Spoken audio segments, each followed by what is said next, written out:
Hey mom, visiting the Chiang Mai Philatelic Museum made it clear that the foundations of regional development are almost always built on systems that feel ordinary in hindsight but were transformative at the time. Seeing the earliest pieces of Chiang Mai's postal history, faded letters, basic sorting tools, simple stamps, and rough early route maps, put into perspective how dramatically life in the north changed once communication became structured and dependable. Before there were highways, railway connections, or digital communication, the postal network served as the first reliable mechanism for linking Chiang Mai to the rest of the country. That shift from scattered informal channels to an organized national system allowed the region to coordinate beyond its immediate boundaries for the first time, and that ability alone quietly redefined its capacity to grow. What the museum highlighted is that development rarely begins with large-scale infrastructure. It begins when people can trust the movement of information. The earliest stamps represented a commitment to standard rules. If you follow the process, your message would move through the same system everyone else used. That standardization removed the uncertainty that had always slowed down communication. Suddenly, merchants could make decisions with clearer timelines because they no longer needed to factor in delays caused by improvised delivery methods.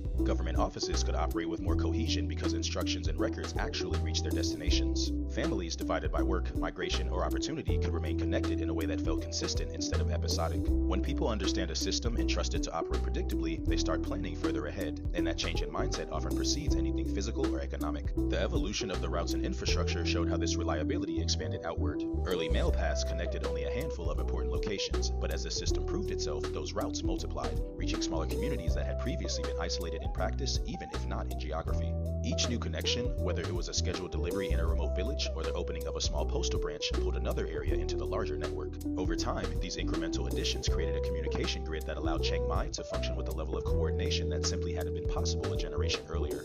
None of the individual steps were dramatic, but together they formed the backbone for the region's administrative, commercial, and social development. The stamps themselves documented this progression. Their changing designs tracked shifts in leadership, national identity, cultural priorities, and Thailand's gradual modernization. They became miniature markers of a country learning to operate as a cohesive whole. Seeing all of this in one place underscored how much regional progress depends on logistical systems that work quietly in the background. Long before Chiang Mai had modern conveniences, it had a communication structure that moved information with enough consistency to allow people and institutions to think in terms of coordination rather than isolation. Its value came from doing the same thing day after day well enough that the region could depend on it.